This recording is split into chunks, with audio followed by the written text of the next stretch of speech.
Bonjour, ici Piero San Giorgio, je suis aujourd'hui à Toulouse. J'étais ici pour une conférence, belle ville. On est ici devant la mairie. Et ici à Toulouse, j'ai rencontré, pendant un café, un jeune homme, un monsieur qui est en fait ingénieur et qui travaille dans l'industrie nucléaire. Je vais vous le présenter, Romain. Bonjour. Bonjour.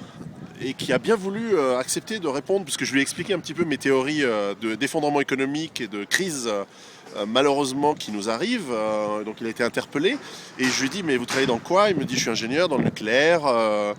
Et je lui ai posé deux trois questions et je lui ai proposé, il a très gentiment accepté de nous parler à tous, donc c'est génial. Sur quelles étaient. Enfin, je vais lui poser les questions et il va vous répondre. Donc, Romain, vous savez que moi, je pense malheureusement qu'on va vers un effondrement économique grave. Et donc, une des questions qui m'angoissait, c'est en cas d'économie qui part en chaos, y aura-t-il y aura-t-il des systèmes qui sont prévus pour arrêter les centrales nucléaires et qu'on évite des accidents graves comme Tchernobyl ou quelque chose d'apocalyptique de ce genre? Tout d'abord pour préciser, je suis ingénieur en informatique, mais je bosse depuis un moment donné sur une chaîne logicielle qui est utilisée en cas d'incident. Donc c'est plus par l'utilisation et l'habitude que j'ai compris des choses plutôt que par mes études. Alors pour ce qui est des problèmes en cas d'incident nucléaire grave, ce qu'on peut dire c'est qu'une centrale c'est quand même quelque chose c'est une bonne machine et voilà, quand on faut remettre du carburant quand il y en a plus, ça s'appelle les arrêts de tranche, etc. Tout ça. Donc moi, je pense plutôt qu'en cas d'incident, simplement la centrale s'arrêterait. C'est-à-dire en cas de crise, on va dire économique, où les gens ne travaillent plus, il y a des grèves, la centrale serait tout simplement arrêtée, plutôt que c'est pas quelque chose qui se dégrade d'elle-même. Est-ce qu'il y a Les... quelqu'un qui l'arrête ou il y a des systèmes automatiques? Oui, il y a des systèmes d'arrêt automatique. Par exemple, vous pouvez regarder sur Internet. C'est des systèmes qui sont parfois mis en marche. Par exemple, dans le Blayais, il y a des années, vous pouvez trouver sur Internet des traces d'un petit incident. Il me semble de mémoire, c'est des pompes qui ont été bloquées par l'eau. Puis la deuxième pompe était en maintenance, donc là, il n'y a plus de moteur d'eau correct.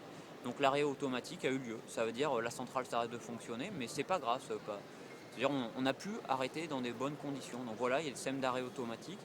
Ce que je vois plus, moi, comme bêtise possible sur des choses très compliquées, c'est des gens qui voudraient gagner de l'argent et qui négligeraient peut-être certaines maintenances, des maintenances nécessaires sur les équipements de la centrale ou sur le remplacement des barres de combustible. C'est plus des choses comme ça. Après, ça resterait des incidents normalement limités, à moins que ce soit des négligences du niveau de Tchernobyl, bien sûr. Oui, ça c'est vrai que l'ingénierie française et l'industrie française restent d'une part pionnière et restent quand même avec une capacité professionnelle très très élevée. Maintenant, on avait tout à l'heure discuté devant un café, il y a d'autres risques auxquels même moi, j'y avais pas pensé, c'est-à-dire, vous parliez des transports. Oui, oui, c'est des exemples que j'avais de scénarios qui peuvent être étudiés. C'est pas forcément. Il peut y avoir une contamination de polluants nucléaires qui n'est pas forcément une centrale. Bon, les gens, on a tous en tête dans les Simpsons la belle centrale avec Monsieur Burns, mais en fait, quand le combustible est cramé dans les centrales nucléaires, après, faut le retraiter. Donc pour le retraiter, l'usine n'est pas à côté. Donc il y a un transport, le transport fait par le train. Donc s'il y a un incident parce que c'est mal transporté ou alors il y a un accident de train, c'est des scénarios qui sont étudiés parce qu'il faudrait que le gouvernement puisse faire face. Alors c'est des contaminations normalement moins importantes parce que le combustible est déjà cramé et puis voilà, il n'y a pas d'explosion quoi. L'accident a juste, si le wagon se renverse, c'est juste sur la chaussée entre guillemets. Mais ça peut être aussi des transports d'armes nucléaires. Donc l'armée peut avoir des armes ou d'autres produits qui sont nucléaires. Et donc si lors d'un transport il y a un incident, ça peut faire de la contamination. Il y a également dans une moindre mesure des appareils de médecine. Des appareils de médecine, s'ils se cassent, ou si on fait des bêtises avec, ça pourrait contaminer l'environnement. Très bien.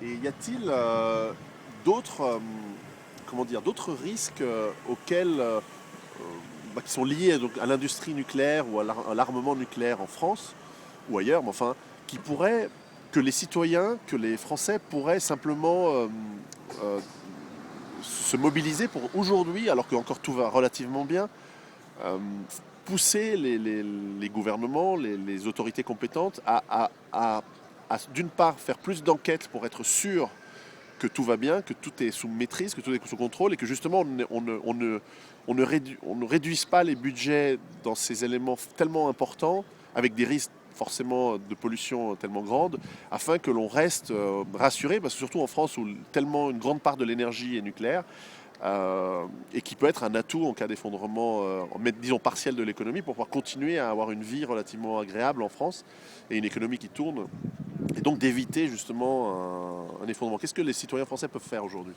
Ah, ça c'est une question plus politique, mais ce que je peux répondre, c'est qu'en France, justement, comme il y a eu beaucoup de nucléaire, il y a des organismes du gouvernement qui sont chargés de la radioprotection et de la sûreté nucléaire.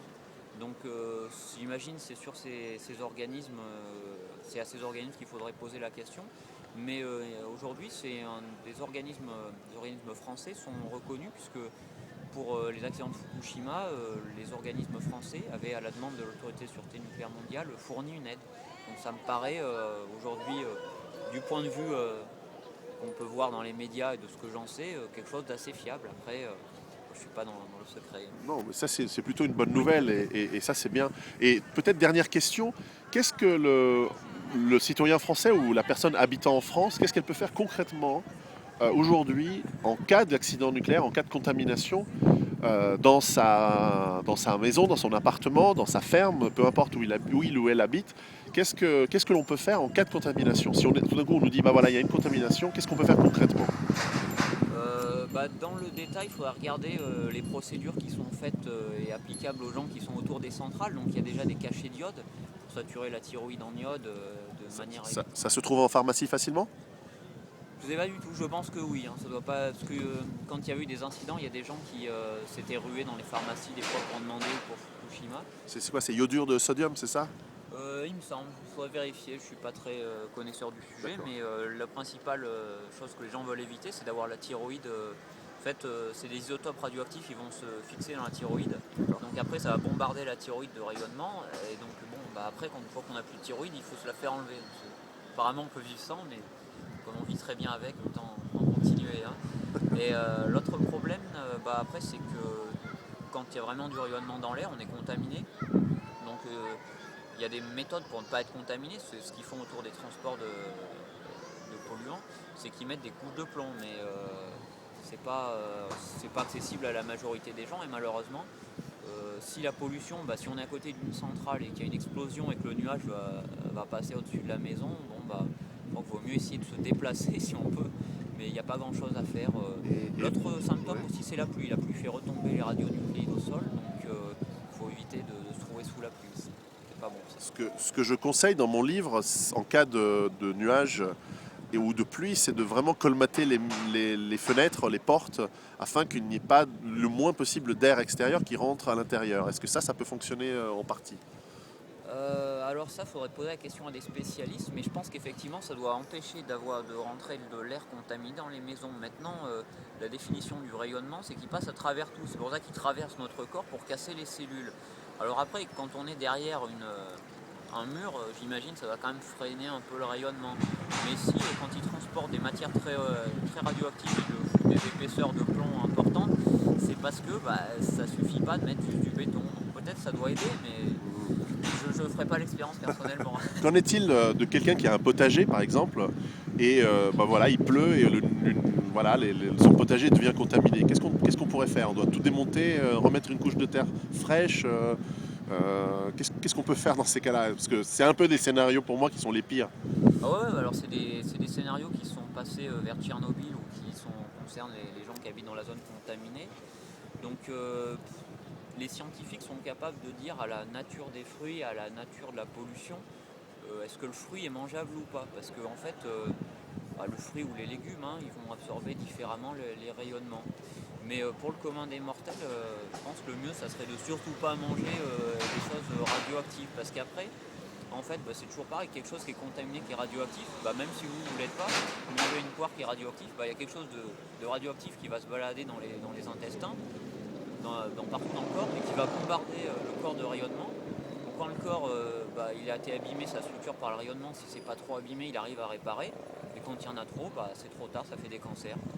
D'accord. Donc la meilleure chose, ça serait de ne plus manger de choses radioactives, parce que il faudrait faire des mesures, il faudrait savoir selon les types de pollution, ça dépend du type Ouais. d'incident, quel type d'isotope ça a rejeté dans l'air. Est-ce que les fruits sont plus ou moins sensibles? Par exemple, dans la zone de Tchernobyl, il y avait des reportages sur Arte qui expliquaient très bien, par exemple, que certains fruits étaient restés mangeables, alors que certains, c'était du suicide de les manger, quoi.